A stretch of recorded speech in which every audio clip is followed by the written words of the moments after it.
Good morning.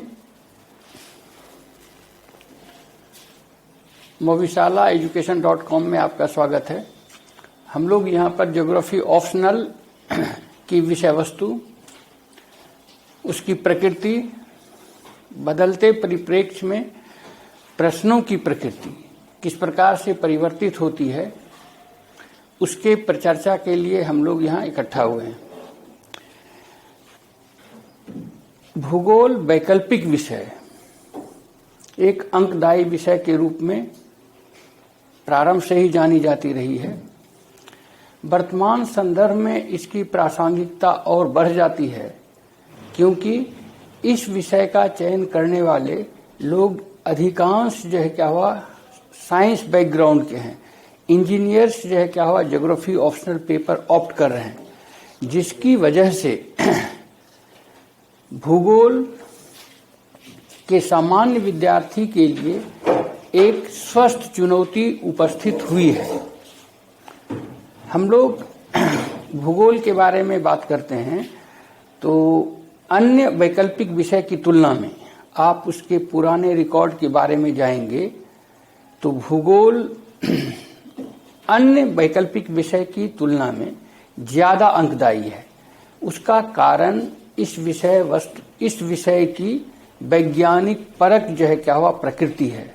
Scientific subject के रूप में ज्योग्राफी को हम जानते हैं और साइंटिफिक अप्रोच को यदि फॉलो करते हुए इस विषय वस्तु को समझा जाए तो ये हमें बहुत ज्यादा अंक जो है प्रदान करने वाला विषय बन जाता है। भूगोल की विषय वस्तु के बारे में सामान्य बातें ये है कि अध्ययन की सुविधा के अनुसार हम ज्योग्राफी ऑप्शनल पेपर को 2 खंड में बांट करके स्टडी करते हैं। इसका एक ब्रांच फिजिकल ज्योग्राफी के रूप में जाना जाता है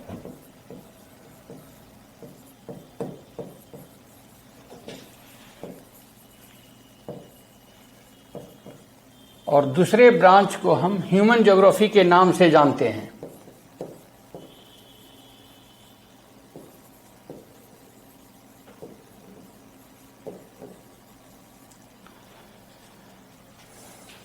एक शाखा भौतिक भूगोल के नाम से क्यों जाना जाता है?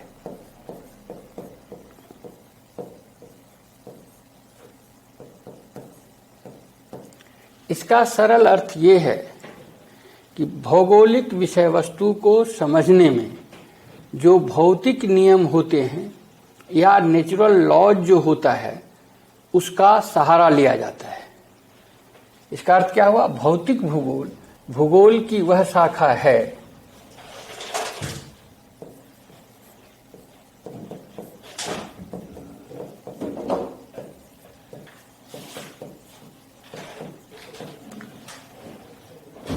जिसमें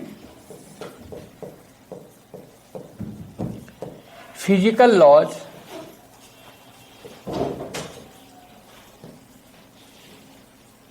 या नेचुरल लॉज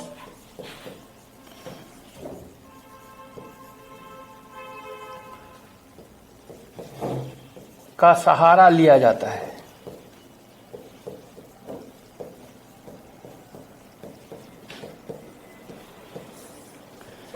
फिजिकल लॉज के अंतर्गत न्यूटन का गुरुत्वाकर्षण का सिद्धांत, संवेग के संरक्षण के सिद्धांत,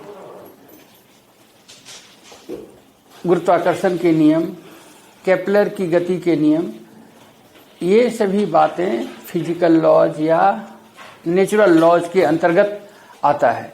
इन addition to that first law of thermodynamics, second law of thermodynamics, फिर पर्यावरण को समझना हो तो मतलब कि इकोलॉजिकल प्रिंसिपल्स या पारिस्थितिकीय सिद्धांत, इन सभी चीजों का सहारा लेकर के भूगोल की इस शाखा को हम समझने की कोशिश करते हैं। और यही कारण है कि भूगोल की यह शाखा मानव भूगोल की तुलना में हमें ज्यादा अंक जो है क्या हुआ प्रदान करता है। जिस तरह से आप विज्ञान में क्लियर कट डायग्राम बना देते थे, उसे जो है क्या हुआ साइंटिफिक विधि का जो है क्या हुआ वो सहारा लेकर के इसको समझा देते थे, तो उसमें लिखने की जरूरत कम होती है और उस साइंटिफिक लॉज या नेचुरल लॉज और फिजिकल लॉज का सहारा लेकर के उसे हम कम शब्दों में अभिव्यक्त कर देते हैं। यही इस ब्रांच की स्पेशलिटी है, यही इस शाखा की महत्वपूर्ण विशेषता होती है, जिसकी वजह से ये कहा जाता है कि भले ही फिजिकल ज्योग्राफी का शेयर जो है 1/3 हो, लेकिन इसका अंक के दृष्टिकोण से एग्जामिनर के सामने जब आप इस पक्ष को प्रस्तुत करते हैं मजबूती के साथ, तो इसमें मार्क्स जो है क्या हुआ विज्ञान की तरह आता है। 40 अंक के जो प्रश्न होते हैं, 50 अंक के जो है बदलती परिस्थिति में एक प्रश्न जो है 50 अंक का होता है, उसमें से कहते हैं 50 में से कम 40-45 अंक जो है क्या हुआ आपको इस ब्रांच के क्वेश्चन को टैकल करने में आपको मिल सकता है। दूसरी जो शाखा है भूगोल की, वो मानव भूगोल की। मानव भूगोल की वह शाखा है जिसमें आप मानव के विविध क्रियाकलाप, आर्थिक विन्यास, यातायात के साधन, अधिवास, जनांकीय विशेषताओं से संबंधित जो कि मानव भूगोल होता है, रीजनल डेवलपमेंट और प्लानिंग होता है, इन सभी बातों को हम शामिल करते हैं। साथ ही साथ भौगोलिक विषय वस्तु का उद्भव कब से होता है, उसका विकास जो है क्या किन किन चरणों से होकर के गुजरता है, इन सभी विविध पहलू पर भी हम भूगोल की इस शाखा में चर्चा करते हैं। लेकिन ये अध्ययन की सुविधा के अनुसार है। सही अर्थ में भौतिक भूगोल और मानव भूगोल के घटक एक दूसरे के साथ इस प्रकार से अंतर संबंधित होते हैं कि उन्हें एक दूसरे से सेपरेट नहीं किया जा सकता है।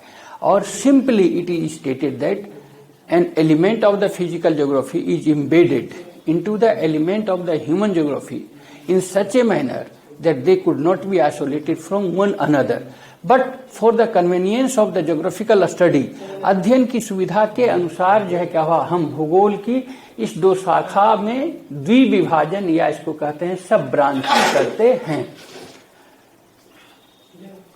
वर्तमान संदर्भ में भूगोल में 6 प्रश्न का उत्तर आपको देने होते हैं और कितने प्रश्नों में से 12 प्रश्नों में से, तो 6 प्रश्नों का उत्तर ही आपको देना है। तो अब प्रश्न ये उठता है कि 12 प्रश्नों में से 6 प्रश्न जो क्या हुआ वो कौन कौन से आपको अटेम्प्ट करने चाहिए। तो इसके लिए हम लोग सामान्य रूप से विद्यार्थियों को बतलाते हैं कि यदि 6 प्रश्न में से यदि 2 प्रश्न या 3 प्रश्न जो है क्या यदि फुल्ली फिजिकल ज्योग्राफी का हो, तो आपको वो प्रश्न जो है क्या हुआ सबसे पहले अटेम्प्ट करना चाहिए। क्यों? अभी थोड़ी देर पहले मैंने कहा था कि इन विषय वस्तु को समझने में, इस सब ब्रांच को समझने में नेचुरल लॉज और फिजिकल लॉज का जब आप सहारा लेते हैं तो वो आपको ज्यादा अंक जो है प्रदान करता है।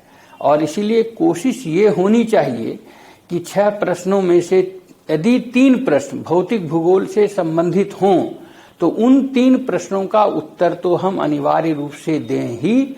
उसके बाद जो कि 3 अन्य जो कि प्रश्न बचते हैं उसमें से जो है क्या हुआ किन प्रश्नों का जो है क्या हुआ वो को हमें इम्पोर्टेंस देना चाहिए। तो इन जो कि प्रश्नों के अतिरिक्त मतलब कहने का मतलब शेष 3 प्रश्न का यदि हमें उत्तर देना हो तो भूगोल में मॉडल से रिलेटेड प्रश्न आते हैं। मॉडल से रिलेटेड क्वेश्चन को करने में भी क्योंकि उसमें गणितीय, सांख्यिकीय, ग्राफीय विधि, कुछ मैथमेटिकल फॉर्मूलाज इत्यादि का प्रयोग होता है और इसीलिए उस प्रश्न का उत्तर देने में हमें जो है क्या हुआ ज्यादा अंक प्राप्त होते हैं।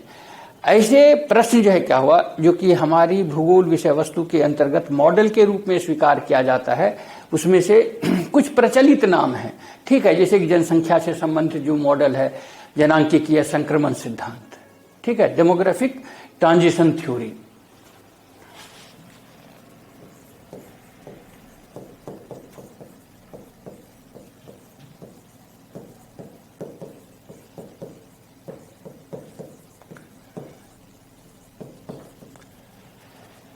Demographic transition theory, it is the model relating to the population. उसी प्रकार से अधिवास से संबंधित जो कि सिद्धांत होते हैं, केंद्रीय स्थल सिद्धांत,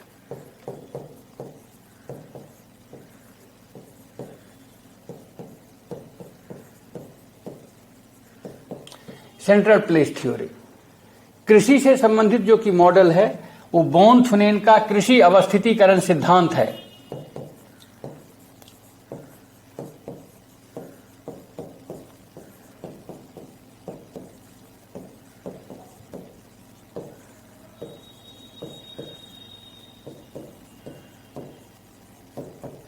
agricultural location theory by von Thunen. आर्थिक भूगोल से संबंधित जो कि मॉडल है उसमें से एक मॉडल जो है क्या हुआ इंपॉर्टेंट है, जो आपकी अध्ययन विषय वस्तु की सामग्री है, वो है वेबर का औद्योगिक अवस्थितीकरण सिद्धांत।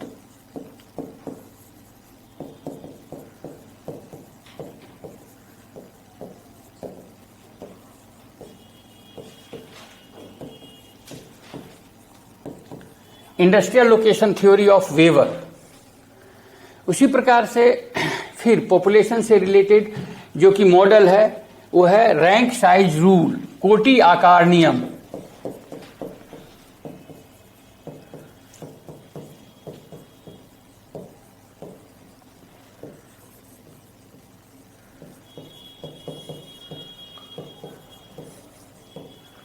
तो ऐसे प्रश्न जो होते हैं ये मॉडल्स से रिलेटेड होते हैं, और मॉडल से रिलेटेड क्वेश्चन जो है हमें ज्यादा अंक लाने में हमारी मदद करता है।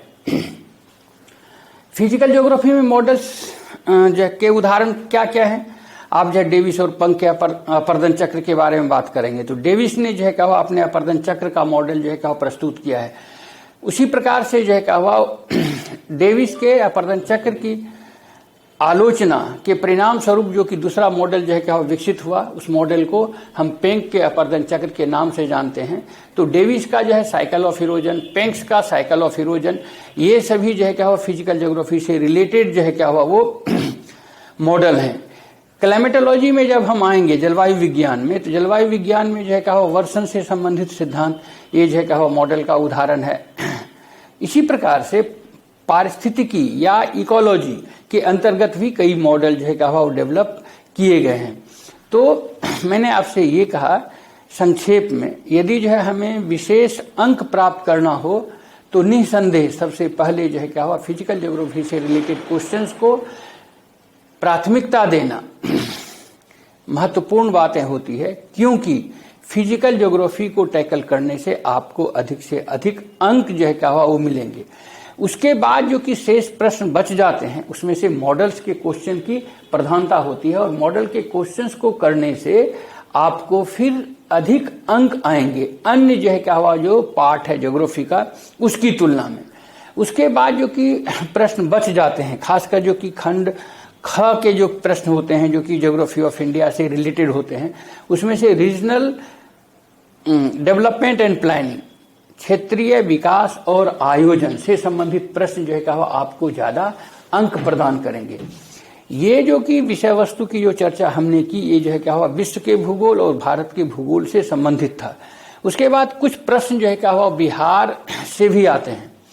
बिहार के प्रश्न सामान्यतया जो कि बाढ़ है, सूखा है, ठीक है, इन सभी चीजों से जोड़ करके बिहार की जो कि परिस्थितियां बनती हैं उसके ऊपर जो है क्या हुआ प्रश्न बनते हैं, और ये प्रश्न जो है क्या हुआ सामान्य प्रकृति के होते हैं।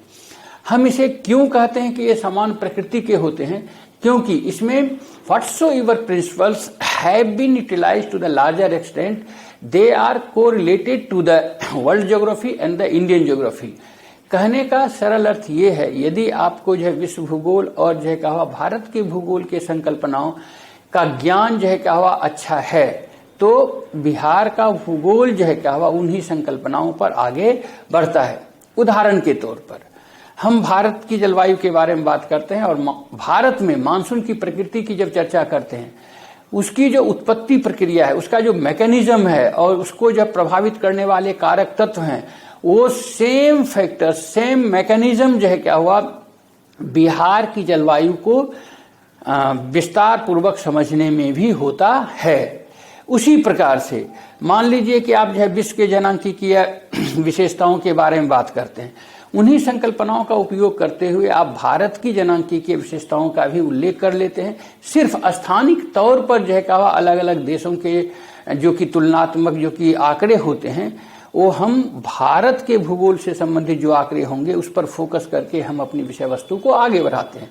उसी प्रकार से जब भारत के जनांकीय विशेषताओं की चर्चा आप कर लेते हैं तो उसी समय जो है क्या हुआ, वो बिहार के भूगोल की भी चर्चा समीचीन होती है।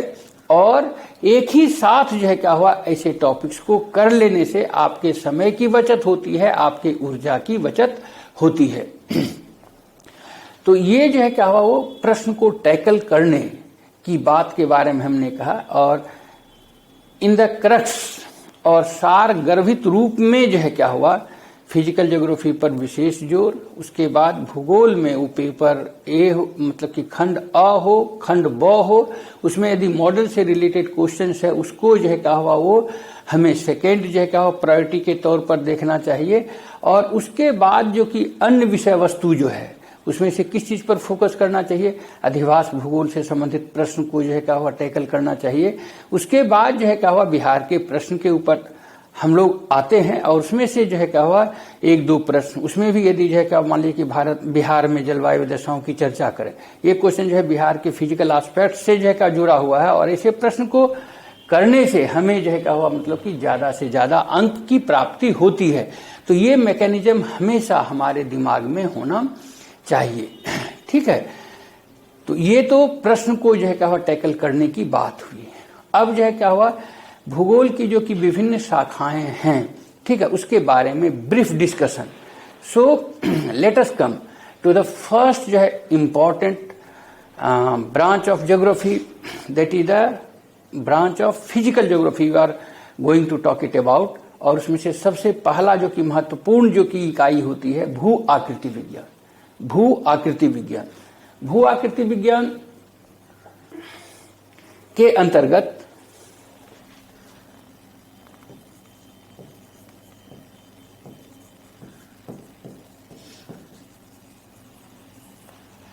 जियोमॉर्फोलॉजी, इस विषय का या इस शाखा जो कि भौतिक भूगोल की एक शाखा है, इसमें आप विभिन्न प्रकार के स्थलाकृतिक स्वरूप, विभिन्न प्रकार के उच्चावचीय स्वरूप के बारे में अध्ययन करते हैं। लेकिन फिर फोकस जो है क्या हुआ इस विषय वस्तु को समझने में, वो जो कि विभिन्न प्रकार के उच्चावचीय स्वरूप और विभिन्न प्रकार के स्थलाकृतिक स्वरूप जैसे कि पर्वत है, पठार है, मैदानी भाग है, उसकी उत्पत्ति कैसे हुई, ये जानना ज्यादा इंपॉर्टेंट है।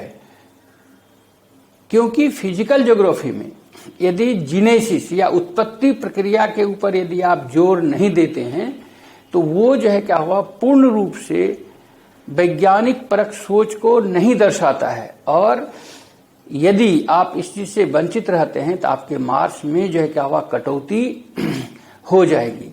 इसीलिए ध्यान ये रखा जाता है कि हमको जियोमॉर्फोलॉजी समझना है। ठीक है, जियोमॉर्फोलॉजी के अंतर्गत जो है क्या विभिन्न प्रकार के उच्चावचीय स्वरूप और विविध प्रकार के स्थलाकृतिक स्वरूपों के बारे में बात करते हैं, पर्वत के बारे में बात करते हैं, पठार के बारे में बात करते हैं, मैदानी भाग के बारे में बात करते हैं। लेकिन उसको समझने के लिए महत्वपूर्ण बात यह होती है कि वो बना कैसे है, उसकी उत्पत्ति प्रक्रिया कैसे है।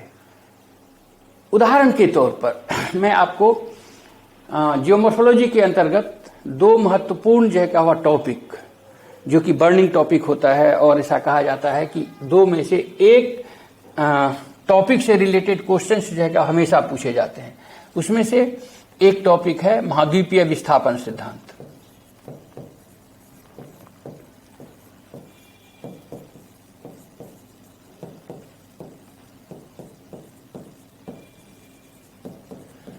Continental drift theory.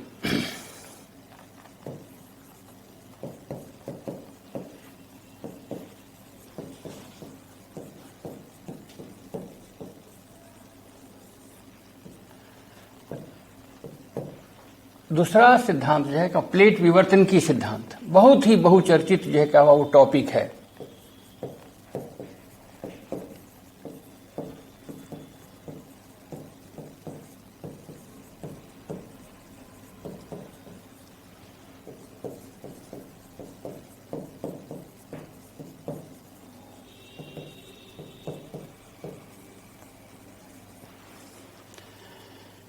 तो महाद्वीपीय विस्थापन सिद्धांत का अर्थ क्या होता है कि महाद्वीप का एक भाग अन्य दूसरे महाद्वीपीय भागों की तुलना में अपनी स्थिति को परिवर्तित करते हैं। अब ये परिवर्तित क्यों करते हैं, ठीक है, उसके क्या कारण है, वो कौन सा फोर्स है जो कि एक विशाल महाद्वीपीय भूखंड को एक स्थान से दूसरे स्थान पर ड्रिफ्ट करने के लिए जिम्मेदार होते हैं। तो इस चीज की चर्चा करने के लिए हमें बलों की उत्पत्ति की चर्चा करनी होती है और महाद्वीपीय विस्थापन के लिए दो बल को जो है कहा मुख्य रूप से जिम्मेदार ठहराया जाता है। वो दो बल कौन सा है, तो कहते हैं कि एक बल जो है कहा गुरुत्वाकर्षण बल है और दूसरा बल जो है कहा फोर्स ऑफ बॉयंसी, या इसको कहते हैं उत्प्लावन बल। अब इसको हल्का सा समझने की कोशिश करते हैं कि महाद्वीपीय भागों के विस्थापित होने के दो महत्वपूर्ण जो कि कारक हैं, उसमें से एक कारक जो है क्या हुआ वो गुरुत्वाकर्षण बल है।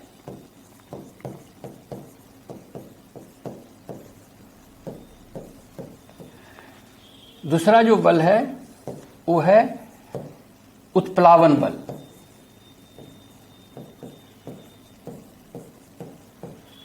ये फोर्स ऑफ ग्रेविटी।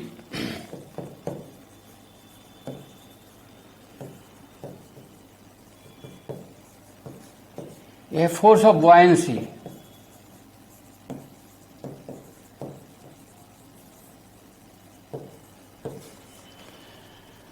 ये दो बल किस प्रकार से महाद्वीपीय भागों को के विस्थापित होने के लिए जिम्मेदार हैं, इसको समझने के लिए सरल रूप में हम जानते हैं कि सियाल जो है क्या हुआ साइमा के ऊपर जो है क्या हुआ वो तैर रहा है।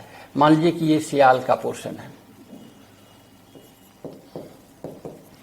ये जो है क्या हुआ किसके ऊपर तैरता प्रतीत होता है, तो कहते हैं कि ये जो है क्या हुआ साइमा का भाग है जिसके ऊपर ये बिना किसी रुकावट के तैर रहा है। ठीक है, सियाल जो है क्या हुआ महाद्वीपीय ठोस भाग है। ये साइमा जो है क्या हुआ वो इसकी प्रकृति जो होती है आंशिक रूप से द्रवित या पूर्ण रूप से द्रवित होती है।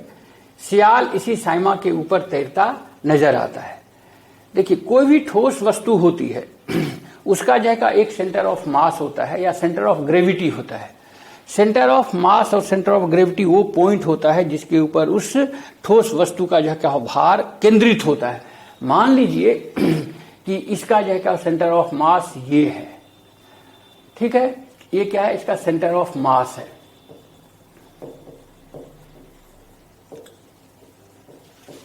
सेंटर ऑफ मास और सेंटर ऑफ ग्रेविटी जो है क्या हुआ मतलब कि एक भी हो सकता है या अलग भी हो सकता है, लेकिन सामान्य रूप से जो है क्या हुआ हम इस विषय वस्तु को ध्यान में रखते हुए हम ये मानते हैं कि सेंटर ऑफ मास और सेंटर ऑफ ग्रेविटी जो है क्या हुआ वो एक ही है। उसके बाद ये जो ठोस भाग है साइमा के ऊपर तैरने के क्रम में जो है क्या हुआ अपने भार के बराबर द्रव को जो है क्या हुआ विस्थापित करता है। मान लीजिए कितना भाग जो है क्या हुआ वो क्या हुआ विस्थापित हुआ, तो जो कि विस्थापित द्रव का जो भाग होता है उसका भी एक केंद्र होता है। वो केंद्र मान लीजिए कि ये है, इसको कहते हैं सेंटर ऑफ बॉयंसी। इसको क्या कहते हैं, centre of buoyancy. Centre of buoyancy. यदि सेंटर ऑफ बॉयंसी और सेंटर ऑफ मास दोनों जो है क्या हुआ एक सीध में हो और सेंटर ऑफ बॉयंसी जो है क्या हुआ सेंटर ऑफ मास के नीचे हो, ऐसे स्थिति में जो है क्या हुआ महाद्वीपीय भागों का जो विस्थापन होता है विषुवत रेखा की ओर होता है। तो ये जो कि जिनेसिस प्रोसेस हुआ इसको कहते हैं जिनेसिस या उत्पत्ति प्रक्रिया। ये यदि आप genesis of the drift of the continental masses, यदि आप इसकी चर्चा इस तरह से वैज्ञानिक परक रूप में करेंगे तो आपको जो है क्या विज्ञान की तरह वो मार्क्स बहुत ज्यादा देगा। ठीक है, दूसरी चीज जो है क्या हुआ कुछ लॉजिक्स होते हैं जो कि नेचुरल लॉज से रिलेटेड होते हैं। तो इन एक उदाहरण के तौर पर मैंने आपसे कहा यदि महाद्वीपीय भागों के विस्थापन की बात करनी हो तो मुख्य रूप से जो है क्या हुआ हम महाद्वीपीय भागों के विस्थापन के लिए जो उत्तरदायी कारक होते हैं the forces responsible for the drifting of the continental masses, ठीक है, they has to be discussed about और they has to be analysed for, और उसका यदि प्रयोग करके आप भूगोल को समझने की कोशिश करेंगे तो आपको बहुत ज्यादा अंक देगा। ठीक है, उसी प्रकार से मान लीजिए कि जलवायु विज्ञान की हमको चर्चा करना, जलवायु विज्ञान भी जो है क्या फिजिकल ज्योग्राफी का एक सब पार्ट है। जलवायु विज्ञान में भी जो है क्या कई फिजिकल लॉज जो है क्या हुआ वो यूज होते हैं। उसमें सबसे सरल जो की प्रक्रिया क्या है, हवाएं चलती हैं, ठीक है। हवाएं जो है क्या हुआ वो दो तरह की होती है। एक जो है क्या हुआ क्षैतिज रूप में उसका संचरण होता है, एक हवा का रूप जो होता है वो ऊर्ध्वाधर रूप में ऊपर या नीचे आता है। तो जो हवा ऊर्ध्वाधर रूप में ऊपर या नीचे आता है उसको कहते हैं एयर स्ट्रिप, और जो हवा जो है हॉरिजॉन्टली मूव करता है उसको कहते हैं विंड। अब ये विंड जो है, ये विंड क्या होता है, एक स्थान से दूसरे स्थान पर जाता है। किस कारण से जाता है, तो हम कहते हैं कि यदि दो स्थान के तापमान की स्थिति में यदि अंतर होता है, मान लीजिए कि ये प्लेस ए और ये जो है क्या दूसरा प्लेस जो है क्या हुआ बी है, तो यदि उसके तापमान मान लीजिए कि 25 डिग्री सेल्सियस है और यहाँ पर जो है क्या हुआ 30 डिग्री सेल्सियस है। आप सभी जानते हैं कि जिस स्थान का तापमान ज्यादा होता है वहां पर जो है क्या हुआ दाब जो है क्या हुआ वो कम होगा, तो यहाँ पर प्रेशर जो है क्या हुआ वो कंपैरेटिवली प्रेशर लेस होगा, और जो है क्या हुआ यहाँ पर प्रेशर जो है क्या हुआ वो क्या होगा वो मोर होगा। और हवाएं जो है क्या हुआ सामान्य तौर पर उच्च वायुदाब के क्षेत्र से जो है क्या हुआ निम्न वायुदाब क्षेत्र की ओर संचरण करती है। किस बल के प्रभाव में, तो उसको कहते हैं प्रेशर ग्रेडियंट फोर्स के प्रभाव में। प्रेशर ग्रेडियंट फोर्स के प्रभाव में। फिर प्रेशर ग्रेडियंट फोर्स जो होता है उसको आप कैसे परिभाषित करते हैं, प्रति इकाई दूरी पर वायुमंडलीय दाब में परिवर्तन की दर को वायुमंडलीय दाब प्रवणता कहते हैं या प्रेशर ग्रेडियंट फोर्स कहते हैं। तो ये जो है का एक जीनेसिस हुआ सरल भाषा में कि हवा की उत्पत्ति कैसे होती है, ठीक है। उसके बाद पृथ्वी की घूर्णन गति है, ये जो है का हर एक चीज को प्रभावित करता है, ठीक है ना। और पृथ्वी की घूर्णन गति की वजह से आप जानते हैं कि इसका प्रभाव जो है का महाद्वीपीय भागों के विस्थापन पर भी होता है। हवाएं एक स्थान से दूसरे स्थान पर चलती हैं तो उसको भी ये प्रभावित करती हैं। सागरीय धाराएं भी पृथ्वी की घूर्णन गति के प्रभाव में एक स्थान से दूसरे स्थान पर जाता है। और जब ये जो है क्या पृथ्वी की घूर्णन गति के प्रभाव में एक स्थान से दूसरे स्थान पर जाता है तो ये रूल क्या होते हैं, कहां पर पृथ्वी का घूर्णन गति का प्रभाव ज्यादा होगा, कहां पर पृथ्वी की घूर्णन गति का प्रभाव जो है क्या हुआ कम होगा। इसको एनालाइज करने के लिए एक सिंपल जो है क्या हुआ साइंटिफिक या नेचुरल लॉज का हम सहारा लेते हैं। Let us try to understand it.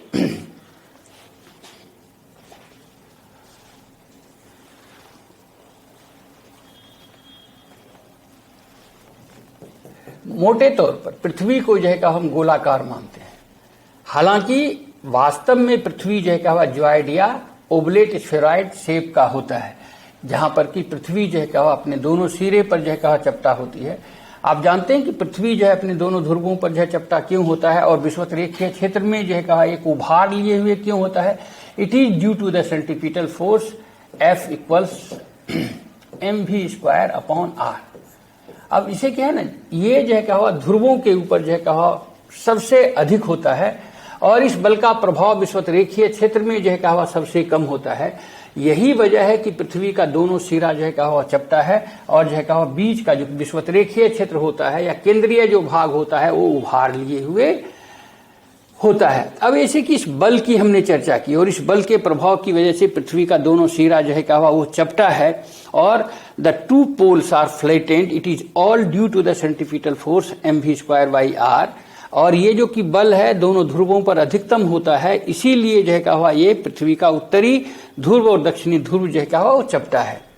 तो ये क्या हुआ फिजिकल एनालिसिस हुआ कि why earth is suppose to be called as a geoid और ओबलेट स्फेरॉइड। क्यों पृथ्वी को जो है भू आभ या जो है क्या कहते हैं पार्थिव रूप में या ज्वाइड शेप में या ओबलेट स्फेरॉइड रूप में होता है।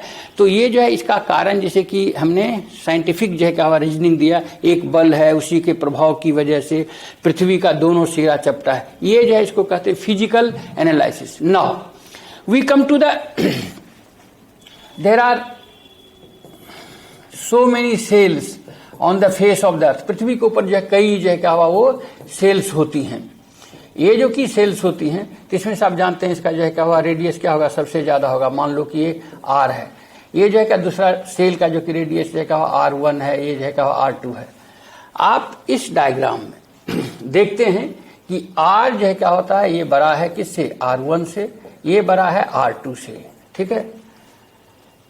ये जो इनइक्वलिटी है, यदि जो है इसको कांस्टेंट से मल्टीप्लाई कर दें, 2 पाई R is greater than 2 pi R1 is greater than 2 pi R2। ये सिंपल कॉन्स्टेंट, ये है कॉन्सेप्ट है, मैथमेटिकल कॉन्सेप्ट है जो कि 8वां 9वां में आपने पढ़ा है। इसको जो है क्या हुआ, जब यदि 24 से डिवाइड कर देते हैं तो भी जो है उसके साइन ऑफ इनइक्वलिटी जो है क्या हुआ वो चेंज नहीं होता है, ठीक है।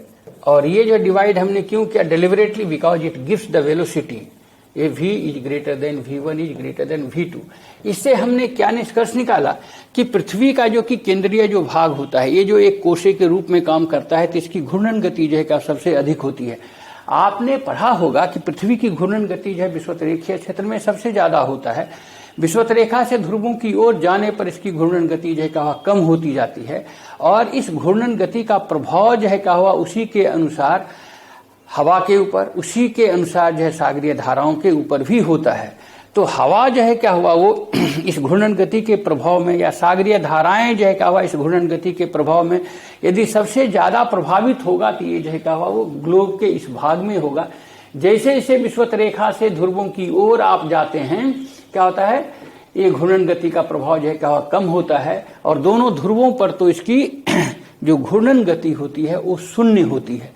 अब जब इस कॉन्सेप्ट का सहारा लेकर के हम ये कहेंगे कि हवा के संचरण, सागरीय धाराओं के संचरण के ऊपर घूर्णन गति का प्रभाव कहीं कम होता है, कहीं ज्यादा होता है, तो हम इस नेचुरल लॉज का सहारा लेकर के उसको समझाने की कोशिश करेंगे।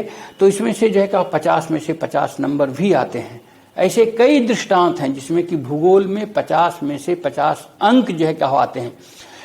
तो ये फिजिकल ज्योग्राफी का क्या अर्थ हुआ, मैंने रिपीटेडली आपसे कहा, नेचुरल लॉज, फिजिकल लॉज का आप जो है उपयोग करते हैं भौगोलिक विषय वस्तु को समझाने में, जिससे कि भौगोलिक विषय वस्तु एक वैज्ञानिक परक विषय के रूप में उभर करके सामने आता है, और ये अन्य जो कि सोशल सब्जेक्ट जो होता है या सोशल साइंस होता है उसकी तुलना में आपको ज्यादा मार्क्स जो है क्या वो फेच करने में आपकी मदद करता है।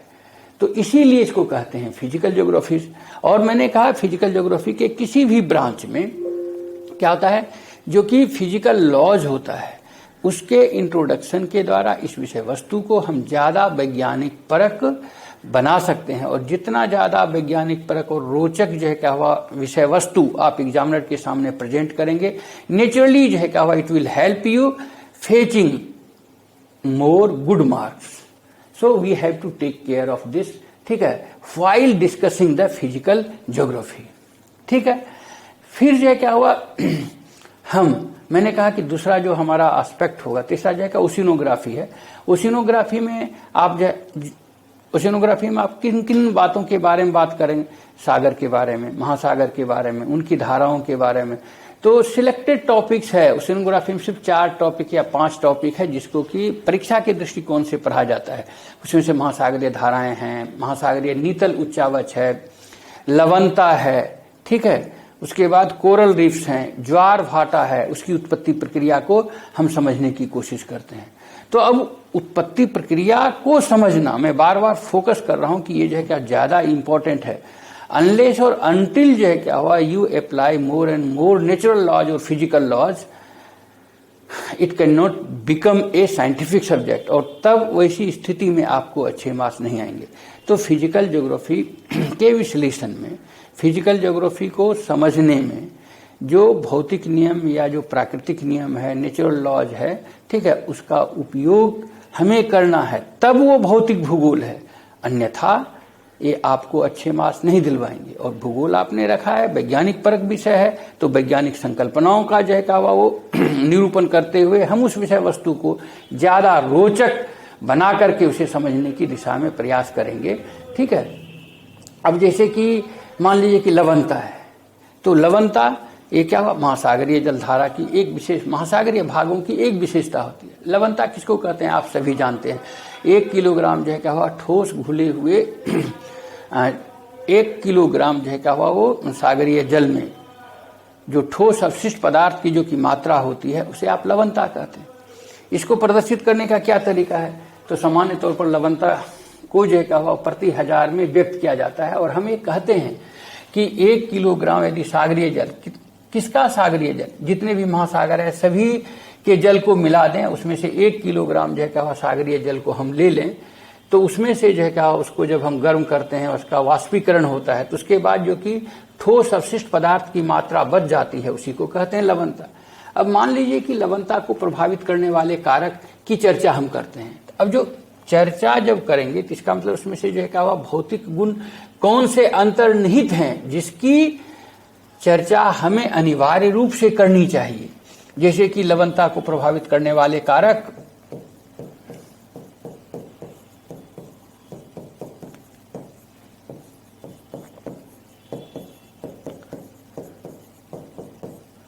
कारकों में क्या क्या फैक्टर हो सकता है? सरल भाषा में हम कहते हैं कि शुद्ध जल की आपूर्ति,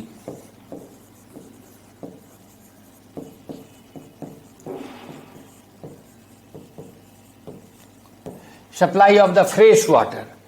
तो जितना ज्यादा जो है क्या हुआ शुद्ध जल की प्राप्ति होगी सागरीय भागों को, उससे जो है लवणता कम होगी। ये सरल नियम है। अब शुद्ध जल की आपूर्ति कहां से होगी?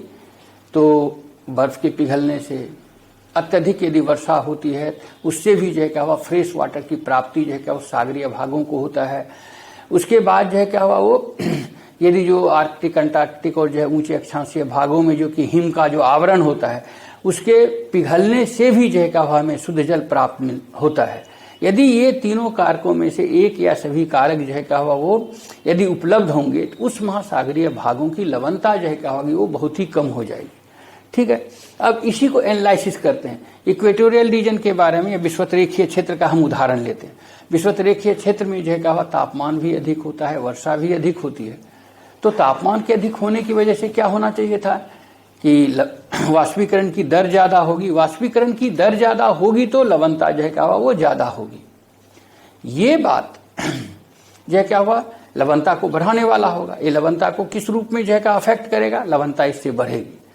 लेकिन साथ ही साथ यदि जो है क्या हुआ उस क्षेत्र में, विषुवतरेखीय क्षेत्र में आप सभी जानते हैं रोज 2 बजे के बाद वर्षा होती है और वर्षा जब बहुत ही घनघोर होती है, ठीक है, जिसमें कि चक्रवातीय दशाएं और जो है संवहनीय प्रक्रिया की महत्वपूर्ण भूमिका होती है, तो उसकी